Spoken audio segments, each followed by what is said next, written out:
Book Club member, Jen. And I'm Carrie. And this is Warhammer 40k Book Club, where we read from a crag. This is episode number 35, in which we're talking about Indomitus by Gav Thorpe.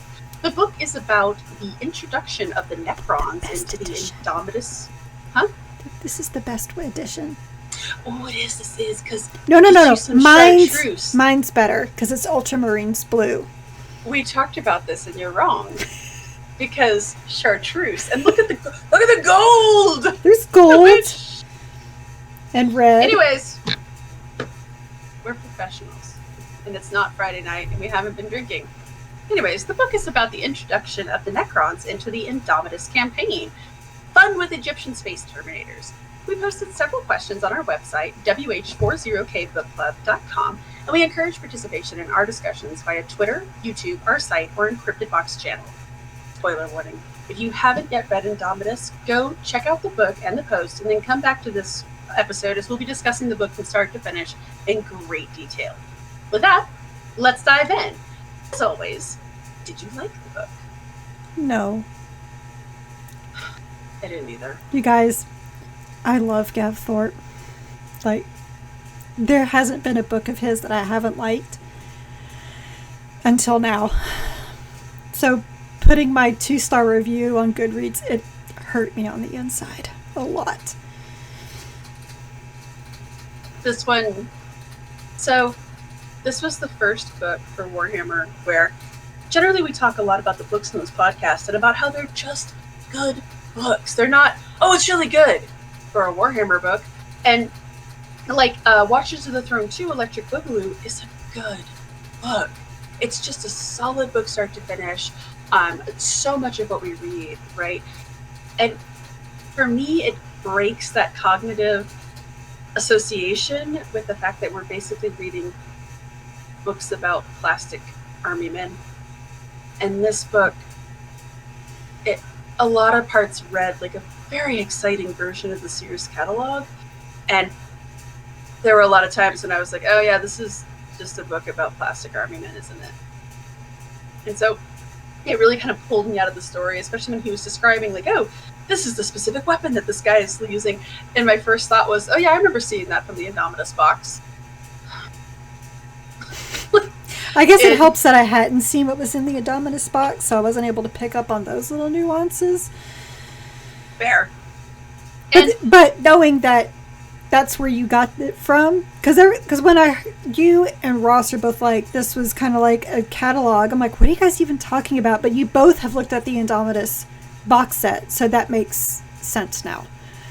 And I think, since I'm looking at our questions, I think it was David J. Ray who also said the same thing when he said that it just kind of feels like a commercial for the new models. It really did. And we'll talk a little bit more about this, but there were a lot of parts of the book where I was like, what is going on here?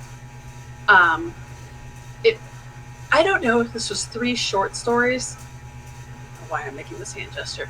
If it was 3 short stories that got cobbled together into one book or what.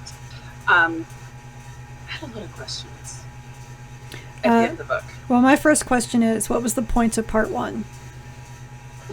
Don't know, because my first thought was, oh, well, clearly it's going to be like the Necrons, and isn't that a very convoluted ploy to get, oh no, it's not, wait, where'd the ship go?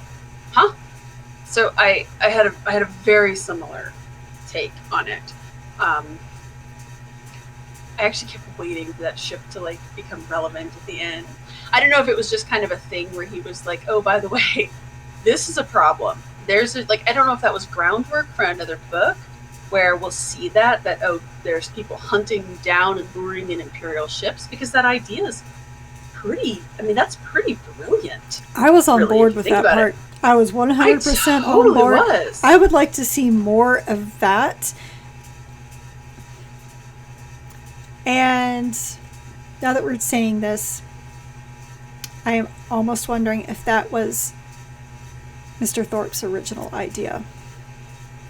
I wonder if it was. And the reason that I liked it was that I think I've mentioned multiple times that one of my favorite books in the Warhammer catalog is the book name that just escaped me, Double Eagle. And it's because Double Eagle is Red Baron in space, except they're on a planet. So this was literally like Red Baron in space. Like this idea of luring out these ships, that was so cool. And the whole time I'm like, who could be on that ship? Like, what if it's a named character? Like, oh. You know what? That's actually what pissed me off the most, is I never got to find out which Trader Marines they were. I need to know this for several reasons. One, I want to know when this takes place. Don't even get me started on that. And two, I just need to know. Black Library, please bring back the dates. I have a lot of questions around this book, and we have a whole bullet point about that. So let's focus on the positive here. What parts stood out to you? Because there's a part that I really want to call out that stood out to me, and I loved it, and I thought it was brilliant, because I love this kind of stuff.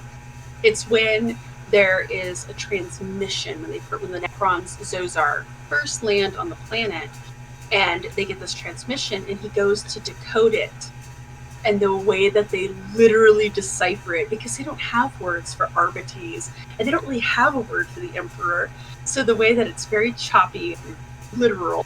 And of course I didn't mark down the page, because usually I dog-ear my pages, and my husband told me if I dog-eared this page, he'd kill me.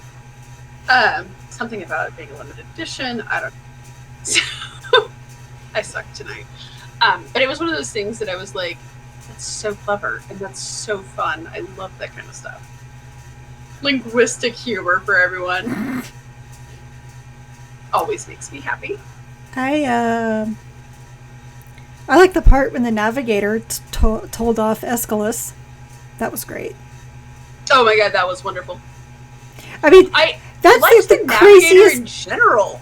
This is the craziest thing about this book, is that my favorite characters was the Navigator and the Astropath.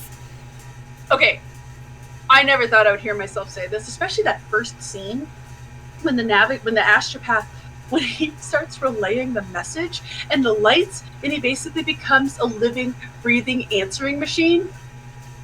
Super creepy. But then toward the end of the book, I was like, if this character dies, I'm gonna riot. Because I really liked him. And I liked the back and forth with him and the chaplain and the Judicar. Like, come on, that was great. And Kosa, I loved her. As the description of her just sounded so over the top Navigator with all the gold rings. Oh yeah, on her. I was already, so when they're describing that, I'm just like, typical Navigator. I'm already rolling my eyes and prepared not to like her, because I didn't like Chetta for kind of the same reasons. And oh no, she's, Chetta was a loudmouth and very pushy. She was your typical noble who, right, I can talk to you however I want, and you can't talk back to me because I'm a noble. Whereas Kosa had more authority, and she knew what she was talking about.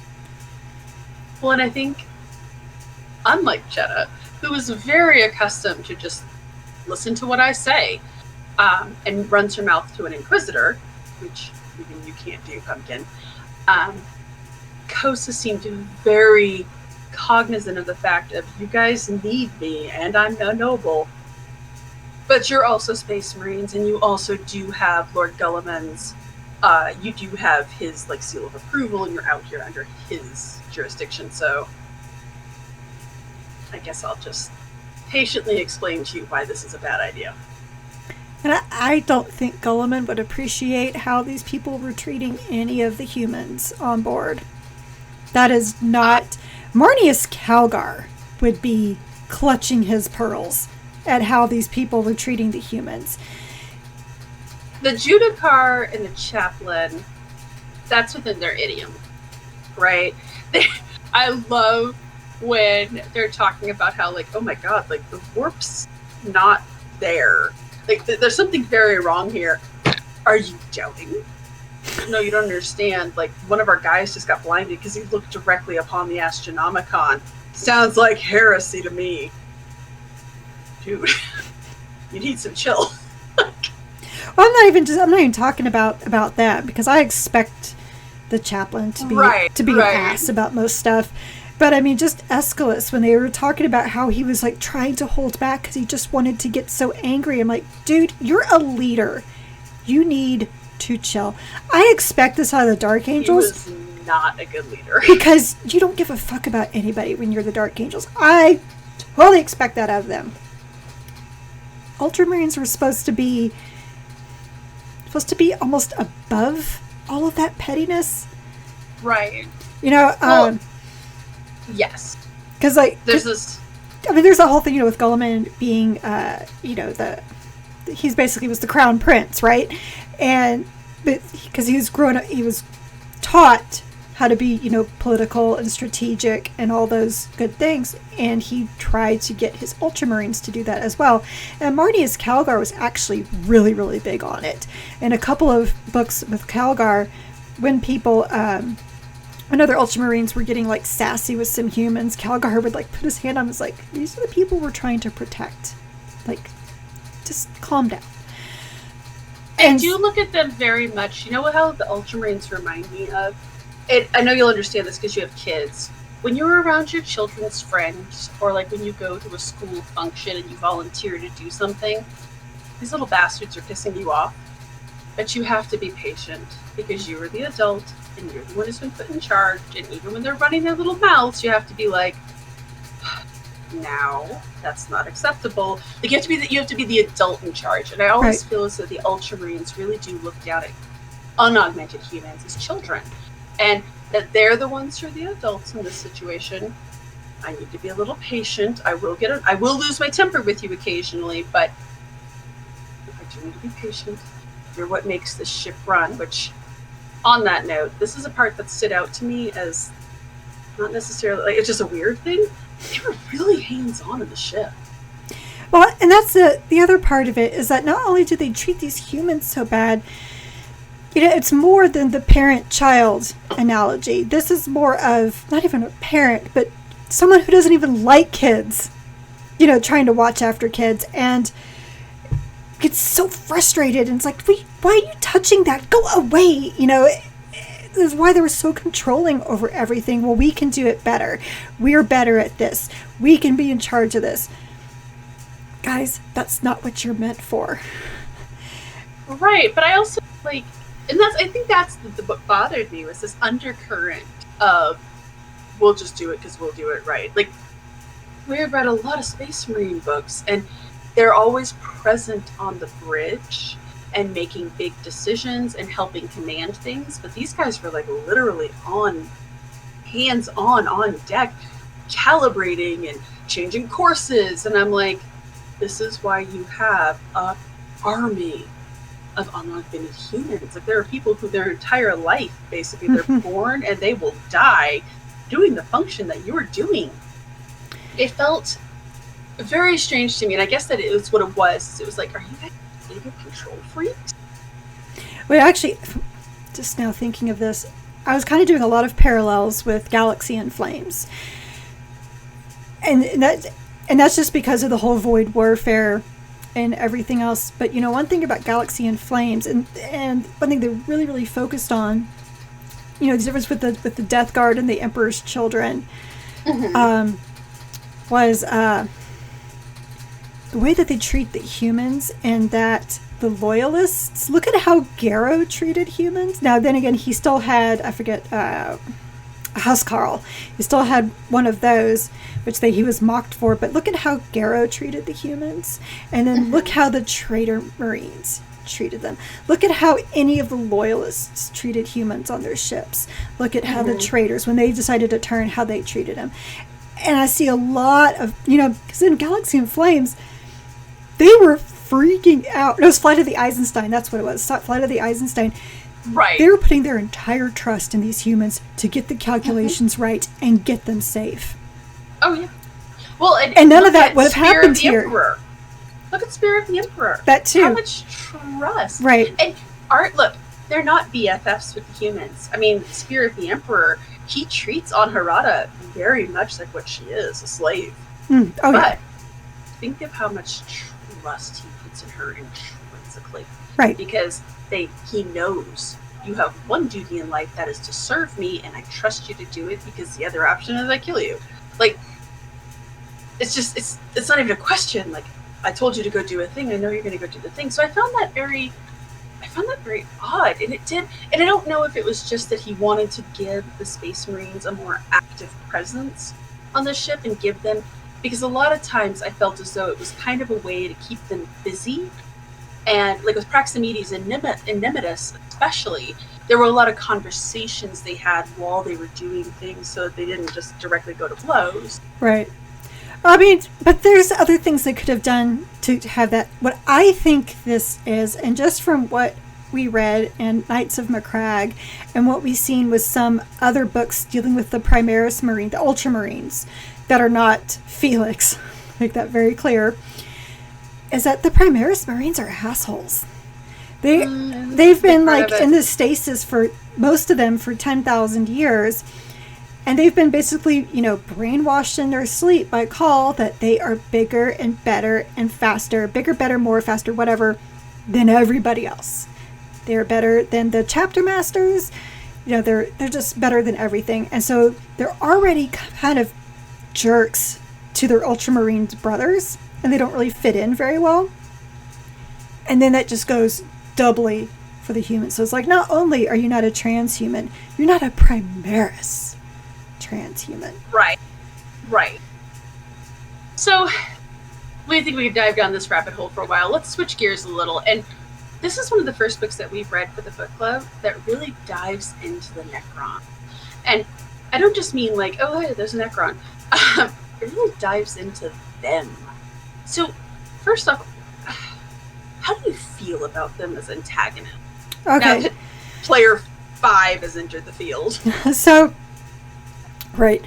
So I knew nothing about the Necrons aside from what we read in the Fabulous Bill trilogy, and which I know that he's not really, Trajan's not really a typical Necron, and the Chronomancer Necron that we came across in Knights of Macragge. Oh, Knights of Macragge, yeah. Yeah, and I knew that the Necrons were they were asleep. They had their tombs and they were sleeping, but I knew nothing else about them.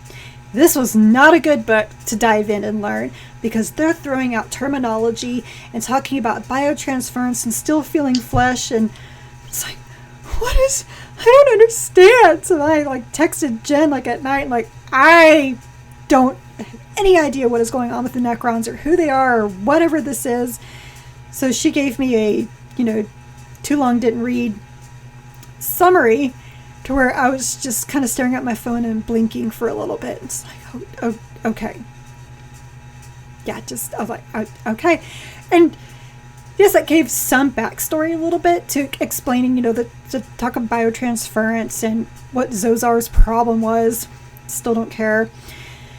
We'll talk more about that. But there's other things that just didn't make sense. So they're getting into a lot of the nitty-gritty of what the Necrons do. For example, the very first time we come across the Necrons, we have Ahotep doing things, and I could not tell you what she was doing. Okay.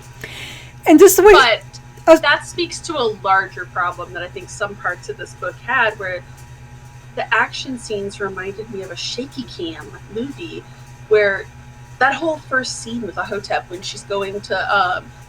I guess suck the energy out of that building. I had to read it twice because I got to the end and I'm reading it aloud, and I get to the end and I go, huh? Well, my husband was like, I need you to explain what just happened to me. So, because I was like, okay, is she invisible or is she not invisible? Is she floating through the air? Is she a data stream? Is she a ghost? I don't understand what exactly is happening here. And then they kept calling her a plasmancer. I have no idea what that means. I was able to kind of figure out the hierarchy because they make that really clear early on, but it's just really how the Necrons move and behave was just, it was kind of like if I took the Forerunners from Halo, because they're confusing as shit, and then shook them up with, like you said, Terminators. Here you go. This is what it is. Okay, sure. Yeah, and I feel as though one of the complaints I've always had with the Necrons is that they are a little OP. Well, yeah, because technically they can't die. If you gotta, if you're able to take out their ships. They got nothing kind of, powering their souls or whatever. But if another ship comes in, now they're self-repairing. Right. And one of the things that I feel as though Games Workshop really needs to make a deciding factor on is their corporality. So, I had flashbacks to old reference alert. I had flashbacks to Jim and the holograms. Because I don't know if you remember, but Synergy, bear with me, Synergy was a being of pure energy. She could not interact. Synergy? I don't know, it's so weird. And because she was synergistic with Jim. Anyways, she could not interact with the real world. Except for when the story needed her to. At which point, she could push buttons and she could do all kinds of stuff. And it used to drive me insane even as a kid, because I'd be like, oh, wait a minute, she's energy. Whatever. These guys, there was a lot of stuff, and I understand, I can buy the concept of them phasing in and out of stuff, because super technology, I'm totally good with that, but there are a few things that they did where I was like, guys, either these things are corporeal or they're not. Either they are living metal, which I always imagined to be somewhere between the T-1000 and your OG Terminator, right? That's kind of what I was thinking, too. Yeah, they have that solid, because again, if you think about, and maybe this isn't the best reference, but when you think about Pausanias's arm, right? Do you remember how it would get mangled and then it would just grow back in because it was touched? It had Necron technology, that living metal technology in it, because of the Catan. Anyways, there were a few scenes in this book where I was like, look, either she's a physical being or she's not. You cannot have her be. She cannot exist in all three states of matter. She cannot be a liquid, a solid, and a gas. Or the fourth state of plasma. Anyways. It was... Yeah, that was a little frustrating to me. And I feel as though Games Workshop is going to have to just draw a line in the sand and say, okay, Necrons can do X, Y, Z. They cannot do these three other things, and we're done. And they already redid their backstory, because I'm saying this specifically to you, Skywatcher Adept. Help me, Skywatcher, you're my only hope. When I first got into the Warhammer 40k universe, the Necron backstory was not nearly as convoluted as it is now. At least, I don't remember it being as such. And again, remember, I was downloading ancient codices to figure this out. But it was basically that the Catan tricked the Necrons into doing this biotransference thing, and then as soon as they became these living gods, basically of metal, and could not be killed, they were like, we don't need the Catan, let's just bottle them up like Pokemon and use them. The new backstory is considerably more complex, and it involves the old ones. I don't remember the old ones being in the original. Neither here nor there. But again, I feel like we need to just draw a line in the sand for what the Necrons. I kind of like the first story better. I always really liked the first story. It added tragedy to it, which, so bridging over into how did you feel about their backstory, especially told by a Simmet and Zozar, because Simmet has regret. Not quite like Zozar.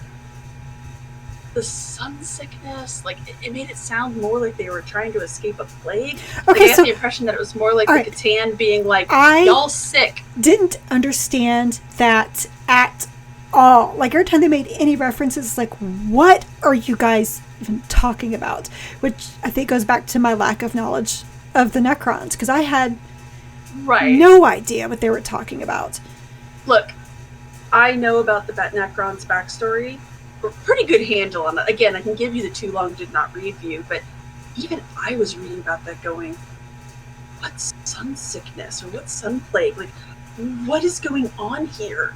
And the biotransference thing, I guess I thought that all of the Necrons, the Necronter, got transformed into Necron. So when he talks about how his children basically became mindless automatons, and then he talked about how his wife was driven insane.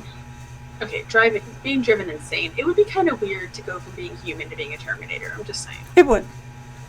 To be fair, they actually dealt with that really well in Doom Patrol when he's just Brendan Fraser. Okay, I don't care what his character name is. He's Brendan Fraser.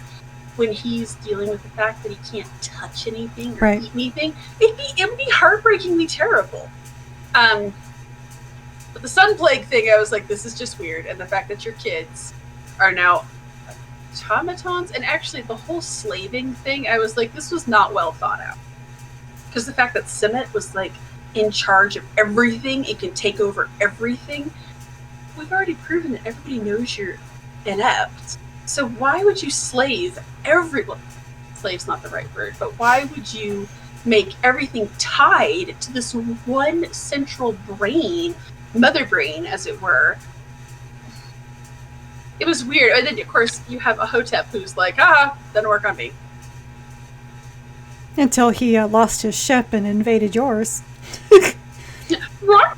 Right? Yeah. Well, but again, like, that seems... It's like bad coding, bad programming.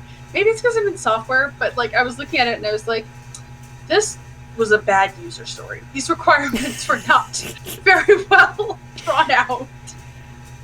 As a user, I don't want everything to be subservient to one master guy. Like, it's not fucking Drupal. I mean, obviously that's what Simmet wanted.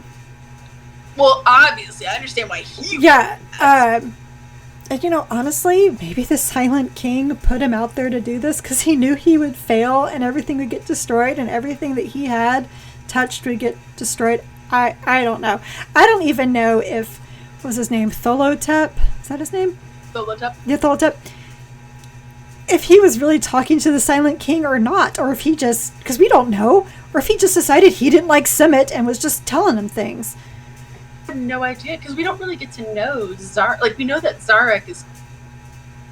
Another weird thing. We know that Zarek is going to become this major antagonist and this major player in this new Indomitus world where they're inserting the Necrons into the storyline, and I really didn't get a good sense of him or his motivations or anything. And so we'll talk about that in a second, because we're going to talk about all the head-scratching moments of this book. Well, it sounded to me like he just wanted to, like, null the warp. Because then right, they do not like the warp. But by nulling it, they would, the humans would basically either not want to exist or just flat out cease to exist.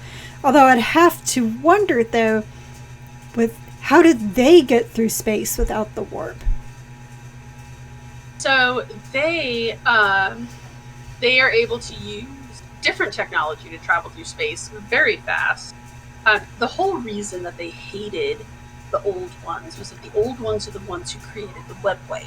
And yes, I'm pretty sure, again, hey, Skywatcher Adept, keep me honest, I'm pretty sure these are the same old ones that the Seraphon / Lizardmen, depending on your feelings on AOS, worship and answer to. But they created the webway, and the fact that they had this really super cool, just bamfing technology basically made them pretty angry, and the fact that they were immortal. But they moved through with a different technology. And I can't remember what it's called, what they call it right now. It's not like faster than light, but similar. So because the Necrons, again, it's part of that thing where they can basically just appear places where they want to go. Not instantaneously as, like, say, the Harlequins, but they hate chaos, they hate the warp, but actually makes them a very interesting player to enter the field, because post-Cadia falling, the warp's going crazy. The Cicatrix Maledictum is still around. A group of people who really don't like the warp and are pretty much, I mean, they are the true neutral characters. They don't care about you, they don't care about the Imperium. I did like, we'll talk more about that in a second, but the fact that they make an interesting player, right? And I think there's a lot of potential for them. He didn't really have the time to go into it in this book, I don't think. But I do find them intriguing as an antagonist. It'll just be a question of how much. I can't wait for them and the Necrons to meet. Or the Tyranids. That's what I was thinking of. You talk about two OP races. And they both hate the warp. And the funny thing is they're basically immune to the Tyranids. I'm sure the Tyranids will figure out a way to adapt to them, but they have no biomass, so they can't eat them. They can't control them. No gene stealers. They can melt their bodies with their acid spit, but cool story, bro. They'll just make a new body. Right? If they have, like, as I learned, they back up their souls, they can be resurrected. So, okay, we talked about we're going to talk a lot more about the Necrons, because a lot of our head-scratcher moments came in there. I do want to talk about the Primaris Marines. As we said, they're very different than the ones that we've previously seen. Did you like any of them? Like, did you like any of the Space Marine characters? No. None. The only one I was kind of like, okay, he's okay, was Indomitus and Proximides. But Proximides is just so boring. He was so dull. And I didn't... I want to say that I liked Proximides, and I really just didn't. I think Indomitus I did like at the end when they're like, we're not winning this. And he's like, well, that just makes everything more simple, doesn't it? I'm going to go balls to the wall. Like, yeah. Who cares? I did at least like that. I found that to be very funny and very within character for the Space Marines. Like, I thought that was at least kind of interesting. That's about it. I wanted to like Aeschylus, and I kept waiting for him to like grow as a character, and then he didn't. Except at the very end, like he even like mentioned like near the end, he was like, "I'm never going to be remembered. I was too proud." Like, okay, sure, great. At the end, you realize all of this.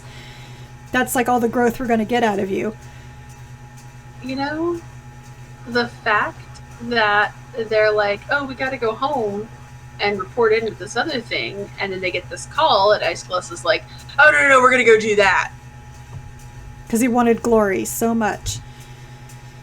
The Codex does not condone this action. Spacebook says it's bad. Like, and I think that the Astropath said that. Yeah, everybody did, basically. And it's not one of those things where I'm not pulling a Lyricus or a Lysander, where I'm like, look, it clearly says wear white shoes, and you have on white shoes with a black stripe. I'm not... But what you're doing is reckless. And you're basically saying that, oh, the Primarch wants us to go back there because he doesn't know about this. And unfortunately, arguably, he's correct, because, at the end there, when they're like, Guilliman needs to know that the Necrons are, like, they're an active player on the board now. That really pissed me off, though, when he's like, nope, we're going this. Just pretend I didn't hear that order. And it was just him just so wanting, like, the whole pride thing, He just so wanted his own glory. He was so embarrassed that they got, caught in that trap with the Trader Marine ship, and just, it's like, he never even acknowledges that, oh, wait, that was the ghost ship, wasn't it? He's still just kind of like, meh. He's still on about that. Yeah, well. I don't know if you're paying attention to current events, but you just got your asses kicked. But, I mean, when they're retreating, and he's like, he'd been writing the report in his head this whole time, and then he's like, well, now I have to come up with something else. It's like, well, haven't you always heard that you should write your acceptance speech and a concession speech? Yeah. And I go back and forth on this. On one hand, I appreciate that the Space Marines are human, and all of the obnoxious, irritating humans that you run into every day in your life, they'll still exist in the Space Marines. You're going to find blowhards. You're going to find arrogant, dismissive assholes. You're going to find glory seekers and prideful idiots. Not that he was an idiot, but you're going to find these prideful people. Like, all of these human things, that doesn't get erased. Right. So on one hand, I do like that. On the other hand, pride is one of the 7 deadly sins, my friend. I don't want to read about your proud character. Okay, so there are certain character traits that I really don't like, and the overly prideful character that's the one that I don't like. I would rather the lustful, embarrassed children over the proud Space Marines. Hubris as a foil, it gets old after a while. It does. And it's one of Shakespeare's classic things he had in most of his plays, or most of his tragedies anyway. And the Horus Heresy was full of hubris. Oh my God, how much? Right. You want to go into Greek mythology? There's hubris. You got... It's a common the entire device. play about Beowulf, and they talk about Beowulf's boasts and about his hubris because he had none.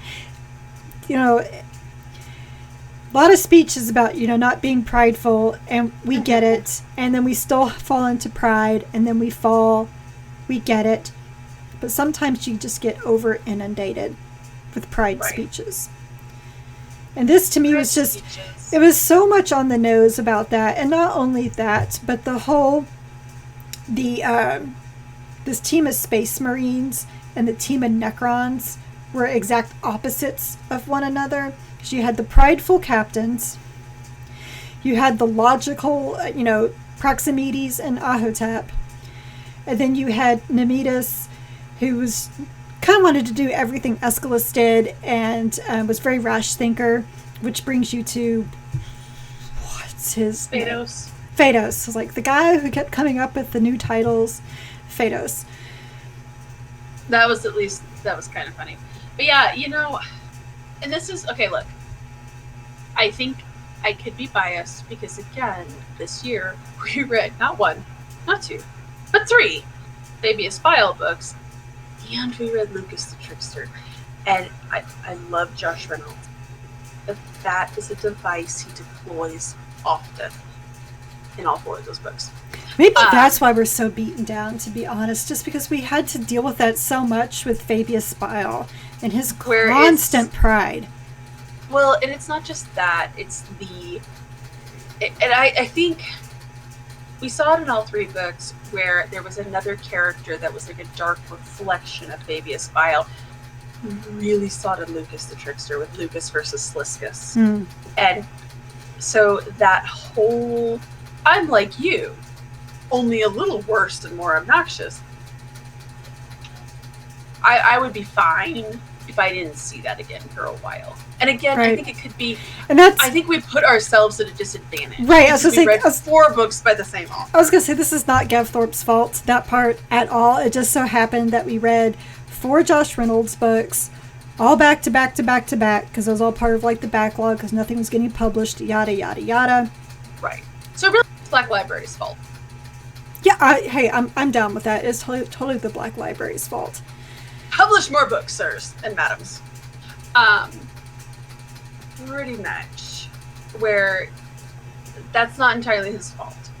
I'm just kind of over that particular trope. And so, yeah, the whole thing with Summit versus Aeschylus versus Nemesis versus... Actually, is Nemesis more like a Hotep? Because he's just like, I've got a plan and I'm going to run for it. Whereas Praximides is more like Phaedos. I don't actually know. But they all, like, you could see the mirror reflection. I mean, but it was 3 versus 3. All right. That's really all you need to know. No, totally. No, totally. I agree with you. I went back and forth on who was who. So, let's talk about what we kind of alluded at really quickly here. There were a few head-scratching moments in this book. A few? A few. So I'll talk about the first one that came out of left field to me, and I actually like you and I were talking last night. We were texting back and forth as we were reading. I got up and folded laundry because it was one of those things where I was like, what? Like I had to walk away from the book for a second. And it's when Ahotep mentions that she was part of this old dynasty, when she gives her full title, and he's like, the dynasty's dead. Believe me, that dynasty's dead. Not all of us. And they go, oh, okay? Like, first off, her over-dramatized speeches throughout, where she would have her revenge! Exclamation points. Was that what this was all about? And maybe it's... All right, I need to find where I texted you last night, because I texted you a page number. 247, and it's when she does the big monologue. Was it page 247? Is that the page number? I'm pretty sure... Okay, we text each other so much, so I don't even know if I can find it now. but I think it was 247, or maybe it was 237. There's something in there. I mean, it had a 7. 237. 237. All right. So and it's when she does that big monologue, and she's basically like, I will have my revenge. Okay, yes. So at that part, like, I knew she was a plant for something. Something. She's not playing for the right... Yeah, here it is. When Yeah. she reveals that she is part of the Mufecta dynasty. Right, so 237, and she's like, talking about, she's going to stop Zarek. I'm like, whoa, where did that come from? I thought she might have been a plant, like, on behalf of Zarek, because, again, this is like a great disconnect, because she talks about how Zarek put her with Simut. How else was she going to stop Zarek if she wasn't with Simut? Right. Well, what she said, I will stop him. Zarek can never be allowed to attain the power he desired. So that... Why? Yeah, that confused me. I didn't understand. Of course, we still don't know why. We know why she's angry at Simut. So again, help us, Skywatcher Adept, or anybody else who... Is this in a codex? And again, I admit that I know a bit about the Necrons, oh my God. but apparently not enough. You know what? All of this could be in the Psychic Awakening Codex. Everything about her dynasty. Everything about them could be in that codex. So, we were going to go to Adepticon, and Adepticon, by the way, if anybody knows anybody who's involved with Adepticon, class act. Those people. Oh, God. Hands down. When I got that box, they said that they were like, oh, if you signed up for the Warhammer preview, we're going to send you a box. And I was like, sure, Jan. Like, whatever. And I didn't really put 2 and 2 together that I had signed up for that. But I got this box with this bag and a figure and a book of the collected Psychic Awakening stories. Right. I almost started crying because it's been a rough few months. You guys may have noticed. But I was like, that is so cool. Like, having gone to E3 and PAX for years, if they canceled something like that overnight, you wouldn't get shit. They would just keep that for another time. You wouldn't have even gotten your badge in commemorative, help me. Lanyard. Words are hard. No, you wouldn't have even gotten your lanyard. Like, you would not have gotten shit. They would have just saved those lanyards for next year. So, you get really cool Nintendo lanyards. Yes, you do. So, but like, I was so stunned by that, so that was really cool. But I even said to myself, I was like, oh, you know what, we should probably read this at some point with all of our free time that we have, especially with hockey season gearing up. Send help in wine, lots of coffee. I was so taken aback, but now it dawns on me. Maybe we do need to read this. Maybe this is detailed in there. If somebody else has done the thing, please let us know. Save me some time. Maybe this is all detailed, but when she said that she was part of this dynasty, are we supposed to know what that means? Am I supposed to be like, oh, that's why she wanted Zarek to fail? Or when she said, I can't let Zarek get this power, was I supposed to say, oh shit, I bet she's part of one of the other dynasties? But actually, I did kind of say that. But like, am I supposed to be like, I bet she's part of one of these 3 dynasties? I don't know. Obviously not the Trazen dynasty, or Trazen's dynasty. I can't remember the name of his dynasty off the top of my head. Okay, so, sorry, I was reading, we got Patreon messages that I haven't replied to because I've been busy and I'm a jerk. I am sorry about that. But this is from Panny Mauser, and she was actually talking about Psychic Awakening, and she said, she or he, I'm not sure, do you want photos of the story pages from that codex or my retelling of it? Yes, please. We would like photos of these codices. Yes. So if you're listening, Pani, we would greatly appreciate that, because obviously, because this is not like Gav Thorpe.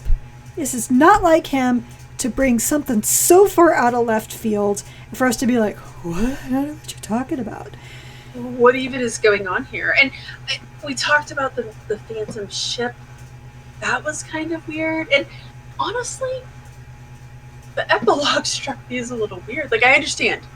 They're trying to tell you that the Necrons are not dead on this planet. We didn't kill them permanently. Dun dun dun. Okay, I kind of assumed that, if we're being honest. Like, I found that to be a little head-scratchy. What was the other thing? You and I had talked about it via text. There was another thing that I was like, yeah, what's up with this?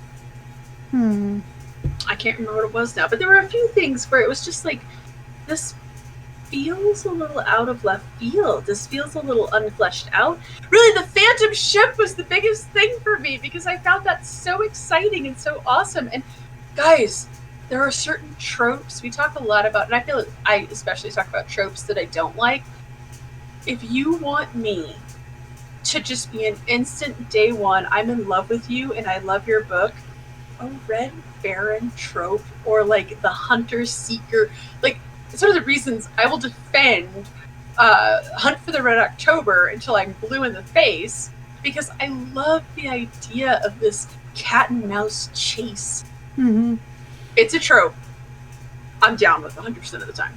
So, please, Mr. Thorpe, if you've made it this far, we love you. Please write that book. Like, just flesh out that. I seriously, like, limited edition, special edition, I will buy the thing. Because I love it. I but those are find it. I can't remember what it was now. It might not even get in text. But there were just a few things where I was like, huh, I don't really know what this has to do with the rest of the book. And I found that to be, okay, actually, this bridges us into our next conversation. Yeah, Adeptus Astartes girl, she felt a little out of place too. I didn't really understand what's the Adeptus Astartes girl. Adeptus Sororitas. Okay, woman. I was like, what the hell are you talking about? There's girl space marines now, guys. Okay, I was thinking like a groupie. Like, I totally missed this. I'm not talking about myself. God. Well, you wouldn't be groupies of these guys. No, I have better taste than that. Yeah, we be with the Fourth Company. Thank you. There's a bunch I'd be with. Anyways, so it'd be a Band-Aid. Weird movie references. The Adeptus Sororitas woman, I wasn't really sure. Like, she was there. I felt like she was there because there was an Adeptus Sororitas in the trailer. The Indomitus trailer. Because she didn't really serve anything for the narrative. When she gives them the data crystal and she's like, this proves that they are heretics.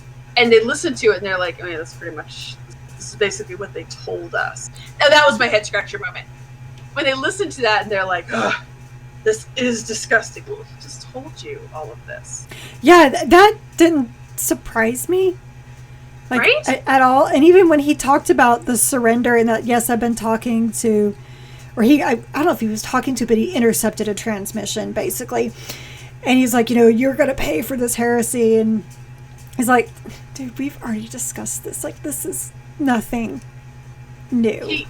He told you all of this in the throne room, which says bridges into our next question, because this is a very interesting concept we've never really seen before. And it's the idea of surrender. So you're not surrendering to the Chaos Marines in any way that you want to. The Tau, surrendering to the Tau, you're just now part of the Tau Empire, or they will kill you. Well, but do you really actually surrender to the Tau? I mean, they kind of give you that idea that this sounds great.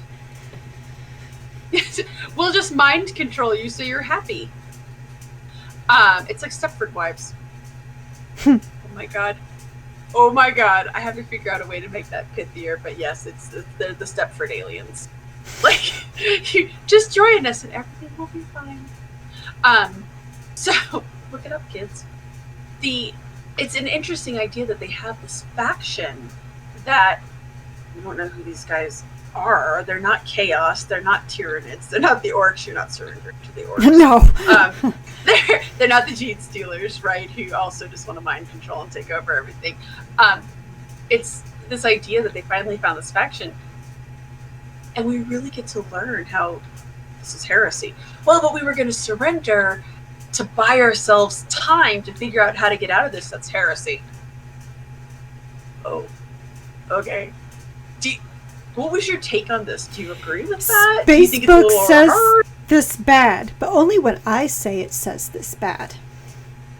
Because defying a direct order, not bad. Do you get it? You get it? You see how this works? Yeah. That's a really good point. Yes. Well, that was one of those things, and I don't know if that was just because the chaplain was there when we were going to surrender. Heresy! Oh, Aeschylus was already like that. Okay, that's true. Yeah, because remember, he got so red in the face when he first heard that message, where they were like, "We surrender." But I actually, well, let me ask you this: did you buy their explanation? Because yes, I totally did. Because okay, I understand this whole idea that you should never surrender and never give in. That's right. That is great for you all that have no fear. All right. Humans have fear. And the way I see it was that this governor, or this commander, is actually thinking about his people and how to minimize the slaughter so that maybe he could evacuate as many people as possible. I don't think he was going to leave. He's old, for starters. I think he knew that. But he was going to try to evacuate as many people as possible. Do I think he was going to surrender to the fact that we embrace your ideals? Hell no.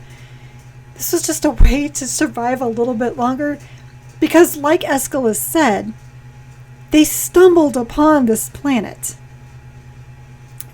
The only reason why they even reached there was because another one of their ships blew up and tore a hole in the warp long enough for them to be able to get out. So, yep. I think it's very rich for Aeschylus to be like that. And I always hate it when they all do it. It's one thing in the army, in the Imperial Guard, when they are fighting and you become a deserter. I understand that. Yeah, do I understand why you're becoming a deserter? Absolutely, you got scared, but we can't have people just running because they're scared. So sorry, you're gonna get shot if you get caught.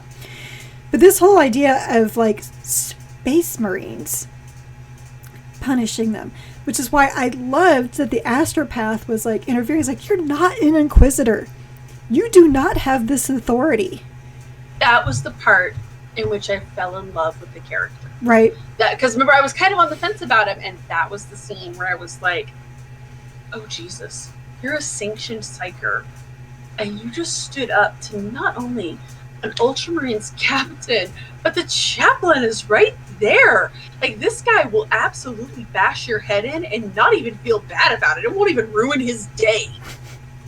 So he wanted to do it just about, pretty much 5 pages ago. For an excuse, right? He's just yeah. looking for an excuse for it. So the fact that he stood up for that, and when he said that, he's like, you are not an inquisitor. This is not a good way to convince them that we're here to help. You need to listen. These people are afraid. And I did like, that was the only moment, the lump of sugar mildly for Aeschylus, when he was like, oh, right.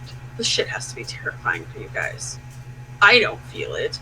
But, he still kind of looked down his nose, right? Like, oh, it's, again, going back to that adult-child thing. When a child, I'm scared of the dark. Okay, I guess. I understand. I get it. Right? Same thing. Like, oh, okay, I guess.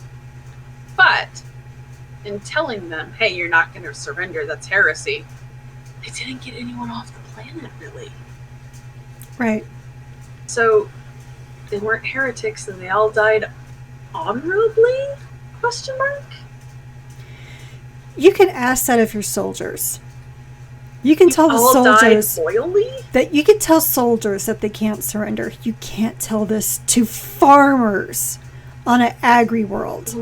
Right, and that's the thing too, is that apparently I just don't I think this, to me, going back to Pride, it unlocked this gray area of, do you eat crow, say that you surrender, and then quietly get all of your farmers off and try to save some of your people? It looks bad on the surface, but at least these people can go on to continue to be productive imperial citizens elsewhere. At the very least. Or get word out that bad shit's happening. Yeah, heaven forbid.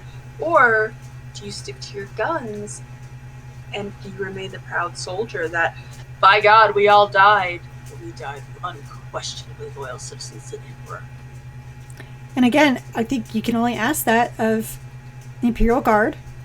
Right. And the Space Marines. Because the Space Marines, like they said, they have the fear bred out of them. It's not part... They just don't have it. You know, and I got really disgusted with Aeschylus when they were trapped in the warp. Because that was... think about that, but really kind of... One thing I did like about this book, I didn't mention earlier, one thing I really liked about this book was how they explained how they sail or fly through the warp. Yeah! I liked that explanation because I never thought about it being like this roiling, you know, sea of souls. I knew that, but I didn't think about that's how they gained traction, like they were actually sailing. You know, I never thought of it that way. And so, you know, learning all of that, and then there's just this black empty, and there's nothing. I mean, obviously there's something out there because when they take down the Guller field, ghosts are like, what's up? What are you guys doing? How's it going? This looks like fun. But when they're in that, and they realize that there's no traction, they can't leave, there is nothing for them to do, and they get so mad at the crew for breaking down and crying. Right. It's like... Well, especially when she gives that explanation, because... So, and guess what? Another podcast where I mentioned the Night Lords trilogy. The Night Lords trilogy really, that's where I learned that it was like sailing like a ship, because they talk about how there's like these giant tidal waves coming, and then there's kind of a calmer area over here. But Octavia, being accustomed to looking for the Astronomicon without having that, she just goes straight into the tidal wave, which is really bad for the ship, okay?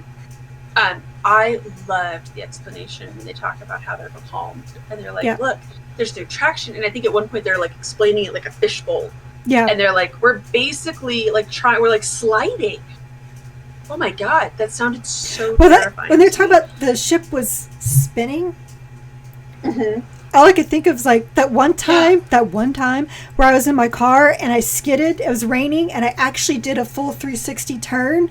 And when I stopped, I was just like, it was so scary. So, you know, just kind of thinking. I've done that on the ice. Yeah, I mean, just thinking of just kind of being spinning out in the void, having no control. That's actually one of my, like, most irrational fears of why I will never go into space, is being out in the void and nobody can go get me. I'm just floating out there forever. I would never go to space because that's not my thing. But my point being, like, to me, that's scary. Just like being left out in the open ocean by yourself. That's scary. Funny that you mentioned that, because it gave me... So, I live in Colorado. It gets very icy here. One of the scariest things that ever happened to me is we have this very steep hill, and it iced over. And it was black ice, and it was night, and I didn't realize it. And I just thought, because it was snowing, and there was snow on top of the ice, and I tapped my brakes, and man, whoosh! Like, oh my God! And you just slowly but surely just keep sliding, and keep sliding, and keep sliding. And my car actually hit the curb, and it banged up. So, like, if you can picture the axle that your wheels were on, it actually, messed up my car. It was terrible. But that sensation, and we slide a lot here. So when she was describing that, like, my palms were sweating, because it is the worst feeling in the world when you start sliding on that ice and you're like, fuck, hopefully it stops soon. I'm just gonna sit here and not panic. So when she was describing that, I was like, oh, that's not okay. Yeah, so like, I kept thinking there was like nothing I liked in this book, but that's not true. That was actually like one of those things that was very well done. Was that description? Well, and the slingshot thing was super. That reminded me of Flight of the Eisenstein, because that is what they used to get away. In the end, they figured out a way to get to the orbit around the planet just far enough so they could slingshot themselves away far enough to break into the warp. So that whole idea I thought was so cool. Oh my God. So yeah, but when they started crying, I was like, my God, I would cry too. I think everybody would cry, because now you're just like, we're going to die here. We're not going to leave. We're going to die. That's just it's one thing to be in void warfare and know there's a possibility of dying. There's another thing to being stranded and no way out. One of my favorite books that I've read in the past decade, horror novels, was The Terror by Dan Simmons. And it talks about the HMS Erebus and the Terror trying to find the Northwest Passage. And they get stuck, because there's no way to really do that very easily. They get stuck up in Canada, and they get stuck in this frozen ice, and the ships can't move. Right. And it's very scary, and there's this fear and this pressure, and one of the hulls gets penetrated by the ice. And there's this moment where they're like, fuck! Right. Like, now we're not going anywhere! And there's this complete meltdown, and they have to get control of the crew and everything, and all this. It's very fascinating. It's very nerve-wracking. I really like it, and I highly recommend it. But, yeah, like, when they started crying, I just thought about that. It's like, these people all know. This is even arguably worse than being becalmed in an ocean. Because that sucks, but the law of averages says that eventually a wind current is going to come eventually. Right. Or, yeah, you can, or, like, there's an option. There's not shit you can do in the warp. Like, oh my god. So that really did piss me off when everybody starts crying, and the Space Marines are like, nut up. Yeah, they're like, get the... Like, well, Eskel's like, he's like, dude, get off the bridge so you can control yourself. Like, go see the chaplain so you can go control yourself. Like, right? It's like, give these people a break. So, because I want to be somewhat conscientious of our time. Right, because I'm not looking at the clock, yeah. Where do they go from here? Obviously, Praximides. Well, I say obviously. Praximides gets away. He's going to alert them that OBT dubs, also Necrons. Because you didn't have enough problems with the Nids and your brother and everything going on in Terra, you know. We joke about Robbie G's email. Oh my god, his voicemail. Hey, Rob. When I got to the end of this book, I was like, oh Jesus. Because we had made this joke one night when we were drunk about like his answering service trying to prioritize the calls. I feel like this one jumps to the head of the line. It's like when you're in an emergency room and the person who's been shot comes in and it's like, okay, everybody else is waiting. That's priority. Right. Like, but on the other hand, this has just become a thing where Rob's like, okay. Like, okay, why not? Like, imagine, if anything, he would call Trazen and be like, dude, talk to your fucking people. Hang up. You helped resurrect me. Do something. Oh, that's right, he did. Like, does he have him on speed dial? Or is it like his Eldar girlfriend? Where he's like... I mean, she might help just because, you know, although she's, like, done enough for the humans. Right, like, I helped you once. I brought back Robbie Bobby. But if the Necrons are back, the Eldar aren't going to like that either. No. Actually, just kind of make them interesting because they are, again, that true neutral character. Nobody likes them, and everybody else. They're not... Could you imagine? Dude, figured it out. Okay, guys, I'm going to save the Imperium. All we're going to do, we're going to take a section of space, maybe like 5 planets, to keep it interesting. And we're going to unleash the Necrons there and invite the orcs.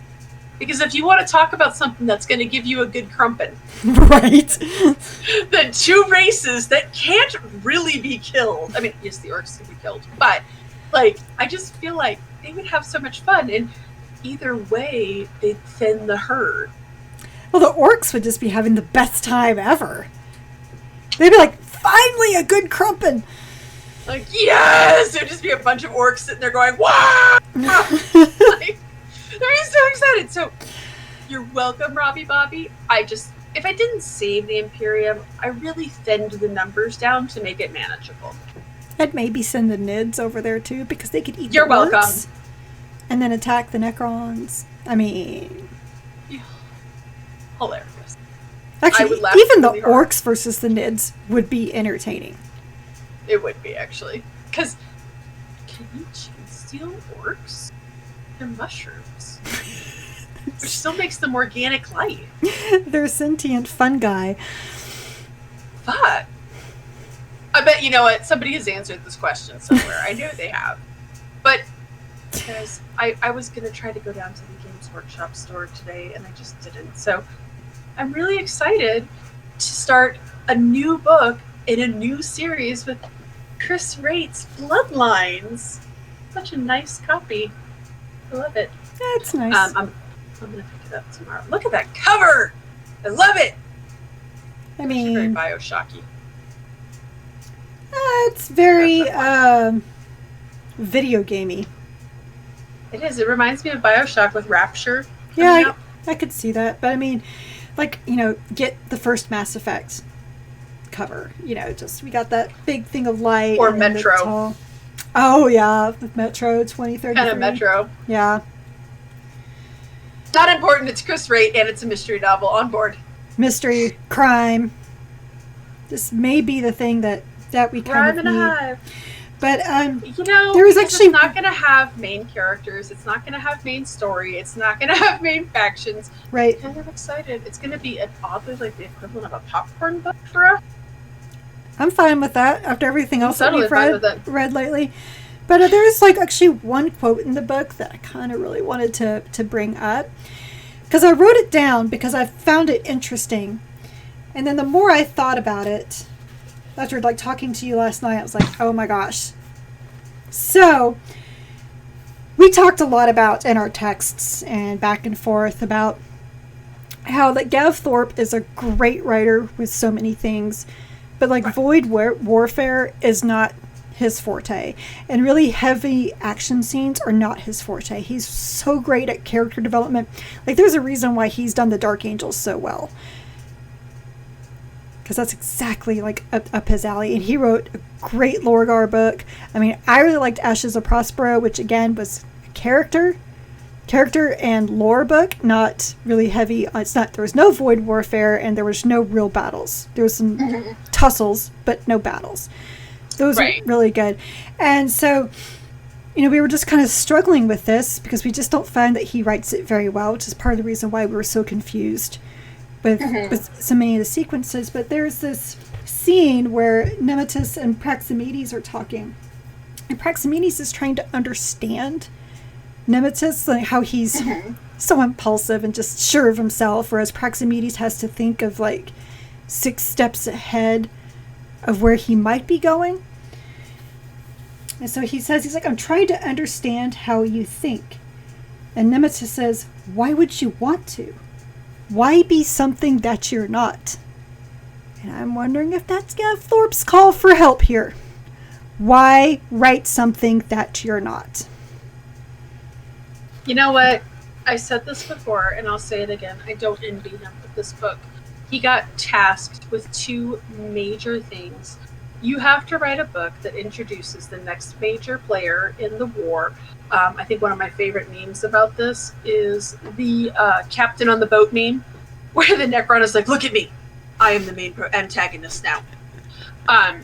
It pretty much, right? So you have to introduce the new main antagonist in this next wave of stories.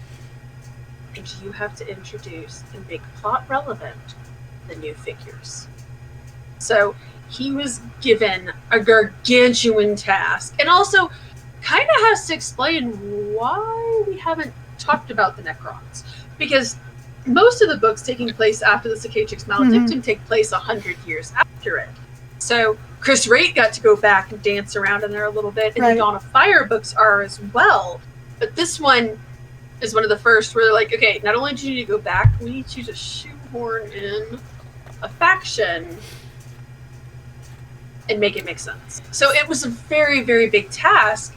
And Gav Thorpe's strengths are very much in character development, character driven, deep stories with more established characters. And this, I mean, again, I didn't like Ashes of Prospero that much, but I loved that interaction between the Space Wolf and the Thousand Sun. I thought that was wonderfully done, and that friendship of that softening of their walls to make them kind of understand. That was brilliant stuff. And he didn't really get a chance to stretch his wings there. No. So there was another quote I wrote down just because I was like, wow, this is how I feel reading this book. But I'm also kind of wondering if it was Gav Thorpe subconsciously talking about how he's feeling writing this book. Aeschylus' second-in-command talked about plasma flows and surveyor readings, but the captain was not sure there was anything coherent. It's kind of how I felt reading this book. Kind of, yeah. It was definitely a setup piece. And I've said this before, we've read books like this outside of the book club a lot, where they are... So, and this is... If you've ever listened to my dissertation on the Game of Thrones books, one of the reasons that I really hated Feast for Crows was that, in Dance with Dragons, they were chess moves. They want to do something, but they have to get all of the figures in place. And this book really felt like we have some great ideas, it's really good stuff, but first you kind of have to understand how this is working and how this is going. So again, just a lot of little chess moves to make you understand this is the backstory. The people who haven't read the codices, this is the backstory of why the Necrons are now a big deal. That doesn't necessarily make it an interesting book. Right. Just saying. Oh, I still like the cover. I mean, my God, this is still the nicest limited edition. Again, how it's like carved. Well, see, and I brought texture. I went to visit my family last weekend, and my parents, like, this is so far, not even close to their alley. I still went to my mom, was like, Mom, just check out this book. And she was like, oh, that is so beautiful, and it's carved in, and that's amazing. She didn't even ask me what the book was, because she probably knew it was going to be answers she didn't care about. But even my mom was able to appreciate the beauty. And then when I showed her, like, even this, she was like, okay, that's really clever. It's like, yes, it is really clever, Mom. The same thing. I had the same thing with one of my friends. She came over and I was like, because she loves good books or like fancy books. And so I was like, I got to show you something. And sure enough, she was just feeling it. And she was like, oh my God. I know. So do not regret. I love Gav Thorpe as an author. I love the idea of where this is going. I'm excited we're reading a crime book next. Yeah. Like I said, it hurt me very deeply on the inside to have given this such a low score. And the sad thing is on Goodreads, if you look at the reviews, they're mixed. But the ones that are medium to like 3 stars and below all say about the same thing, like this reads like a catalog for these new models. And that's unfortunate for many reasons. And it is. I just hope that he'll still be able to write more books, although we know he's going to write a Dark Angels book soon, and I'm so excited. I'm so excited. Anyways, want to take us out, Carrie? Yes, I will. Otherwise, I'm going to start talking about the Dark Angels and why you all should care about them. But anyway, you've listened to Warhammer 40k Book Club episode regarding Indomitus by Gav Thorpe. Be sure to join us for our next book, Bloodlines by Chris Raitt. I just had to check that I had this right set up.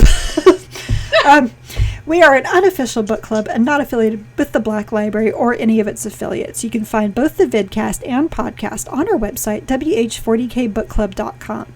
If you like this episode, please like, subscribe, give a review, and all those good things to the vidcast on YouTube or the podcast on Apple Podcasts, Google Podcasts, Stitcher, and Spotify. Don't forget, we also have a Patreon where we offer 2 tiers of content for your viewing and listening pleasure. You can learn more about that at patreon.com/WH40k Book Club. And our site also has articles about our adventures in reading other Warhammer 40k books and short stories outside of the book club books. So please stay a while and read from a crack. Good night, everybody. Good night.